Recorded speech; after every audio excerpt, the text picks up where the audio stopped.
What's up, everybody? John Eric Poli here with My MMA News, and today's guest just won his pro debut by beating Eugene Murray by unanimous decision at Gladiator Challenge Seasons Beatings in San Diego. Pleased today to be joined by motivational speaker and now professional fighter Zion Clark. Zion, thanks for being here, man. Appreciate the time. Yeah, thanks for having me, man.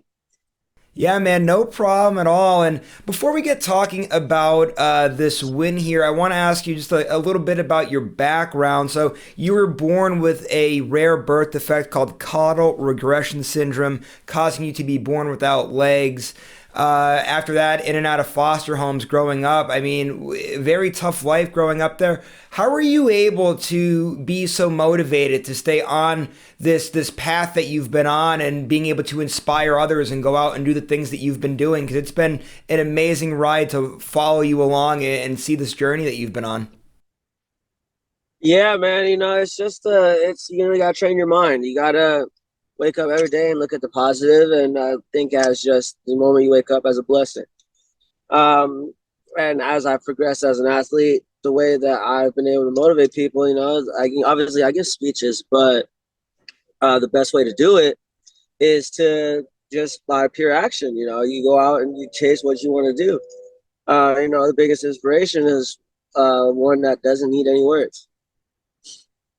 And one other thing, just about growing up too, with everything. I mean, there was obviously definitely a lot of hardships at points. What would you say was the hardest thing growing up for you? I mean, there's a lot of key factors. There's a lot of things that played into it. I would just say trying to find family stability. I didn't have a family growing up, so that made things a lot harder. But again, I got adopted later on, and things started to turn around. And at an early age too, you were able to turn to wrestling and music that really helped you in life, and you found a lot of passion in those two things. Let's start with music, actually, because I know you're one hell of a drummer there. How'd you get into music and playing the drums, and what is it about music that you love so much that makes you keep doing it?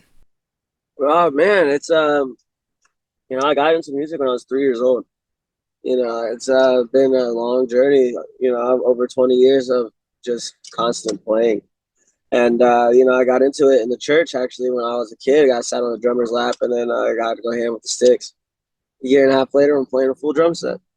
Um, music just gives me peace. And it's really just gave me just a sense of mind, and it helps me focus. And now let's talk about the wrestling background here a little bit. Same, so along the same lines. How did you get involved with wrestling? And for a lot of your career too, if I'm not mistaken, when I was doing research for the interview, it said you didn't win a match for a while, and it's tough a lot of times to stick with something at first when you go through things like that. What was it that made you stick with wrestling, even though you didn't have success early on in your career? Man, my friends I made, my teammates, my coaches, they motivated me. They helped me figure out a game plan. It took a long time, but my coach always said, as long as you're committed, I'm down to help. So, I had to put some initiative. I had to put some initiative on it, and it was really a lot of trial and error. To go from losing over 200 times to being called one of the best is a really big turnaround. And, for that to be able to happen, you got to be committed. And that's what it was. I just had to stay committed. I had the support of my teammates, had the support of my coaches. Then I got adopted, had the support of my family. And that just gave me get more of a reason to continue with it. And a big factor too, I know, for the wrestling career came when you really fell in love with the weight room. Just talk about that to the body transformation and everything, and all the work that went into that, because it's incredible to see the physique on you. And I know you put a lot of work into that, and it's really helped you, obviously, in your wrestling career, and I'm sure now right through to the MMA career as well.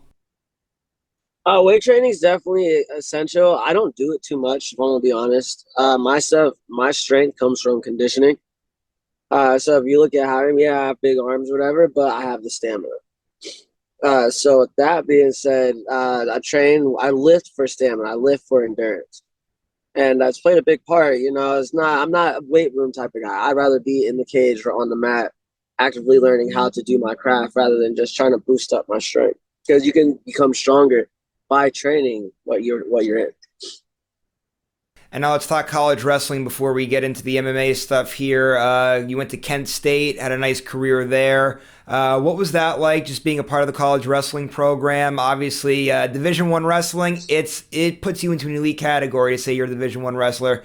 I really believe that here in the United States, best wrestling programs around. Just what was that whole experience like for you?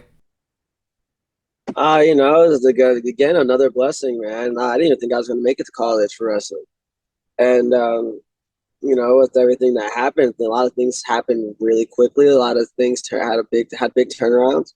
Obviously, it had to do with my athletic ability and my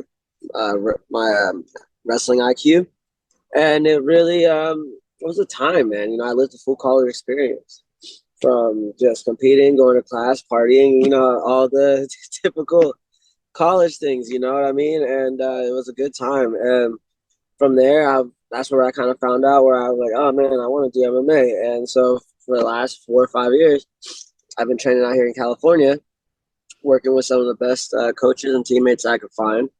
And yeah, they've helped me develop a whole new skill. All right, let's get into the MMA stuff now. I know you mentioned when you were wrestling, you kind of had that thing in the back of your mind, like you wanted to do this one day, you want to be a professional fighter. Just talk about that a little bit and kind of how you made that decision, formulated it, number one. And then number two, talk about the transition period, because I've interviewed a lot of fighters, through the course of my career of doing this that have come from wrestling backgrounds, and they talk about it. It's a real transition coming over from wrestling to MMA. There's a lot of different things that go into it. Just talk about that transition period as well. Man, it's a lot of things that are illegal are illegal. You got to get used to being on your back. Wrestling, we train our entire lives to get taken down, go to our stomach. You get taken down in an MMA fight, go to your stomach, you're probably gonna get choked out. So like the transition, it's a difficult one. That is absolutely a fact. But for wrestlers, I wouldn't say it's that difficult because we already have a pretty good understanding of our body. Especially if we're going from like wrestling to jujitsu, then to striking, then we can kind of ease into it. And that's how I really learned. I started with wrestling, then I started learning jujitsu with my team, and then gradually we started mixing in striking, mixing in different positions, live scenarios, and that's how I've been able to develop my own technique. And now let's talk about this pro debut here a little bit. So first and foremost, anytime somebody makes a debut in anything, even if you've been fighting for a while and it's a new promotion, a debut is still something special. There's nerves that go into it and Yeah. everything. Just talk about that a little bit, number one, just like what the nerves and everything of doing this pro debut was like, number one. And then just talk about the thrill of victory, too. You had a great performance. I'm sure everything now, obviously, you're able to let it come full circle and settle in here. Yeah. What was the whole experience like?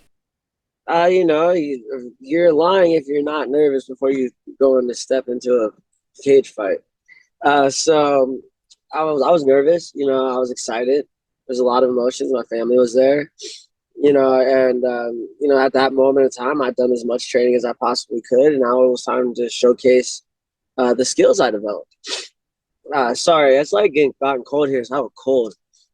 But I got to really like showcase my skills. It was an experience. For the fight purposes, I wish he would have pressed me more. I got pretty annoyed halfway through the fight because he kept backing up, like, bro, fight me. But at the end of the day, he didn't want to press that much. I was the one pressing, and I came out with a 30-27 decision. It was an epic experience.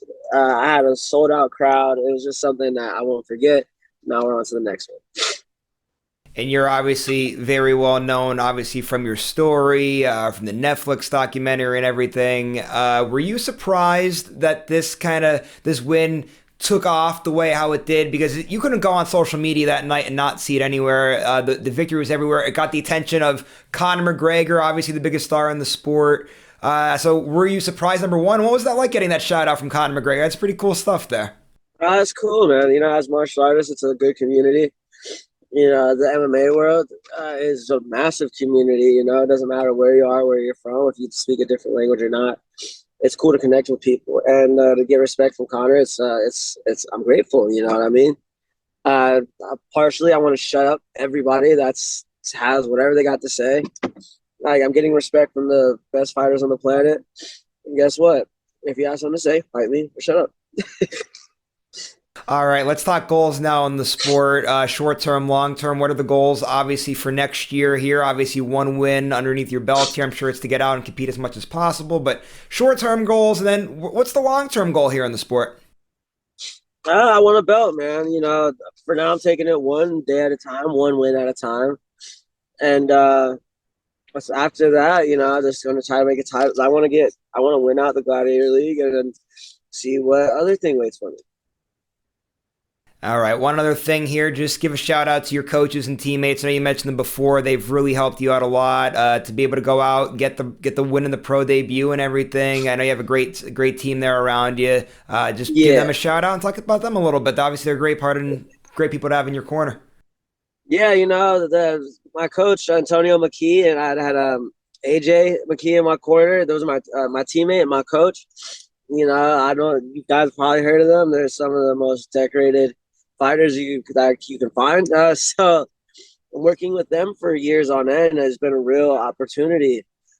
My team body shop boys, they have taught me a lot of things in and outside the mat. And I'm really grateful to be part of this team. We some dogs in there, man. So don't be just looking for me, but be looking for my boys that are trying to go for title shots, whether it's UFC, Bellator, Gladiator, one championship. Just we everywhere. So I really love my team. Yeah, you guys really are. And I know you guys are going to be chasing down a lot of belts here in the future. Looking forward to seeing it. Last thing before you roll out now, just social media so people know where to follow you at. You have any like management, sponsorship type of things you got to give plugs to? Floor is yours. Take it away. Uh, if you want to, just all my social media is the same. It's Big Z97, so it should be easy to follow me. And then I'm coming out with the book "Work with What You Got" that I'm releasing with Candlewick Press. It's going to be my memoir. It's going to come out early next year. And I'm really excited. I get to really expose a lot of things wrong with some of the foster care system. I get to talk about my life. I get to talk about what we can do to reform it and to help these kids. So I'm excited for this book to come out. Check it out. You'll be able to tap in on a whole bunch of websites, stores, Amazon, all that soon.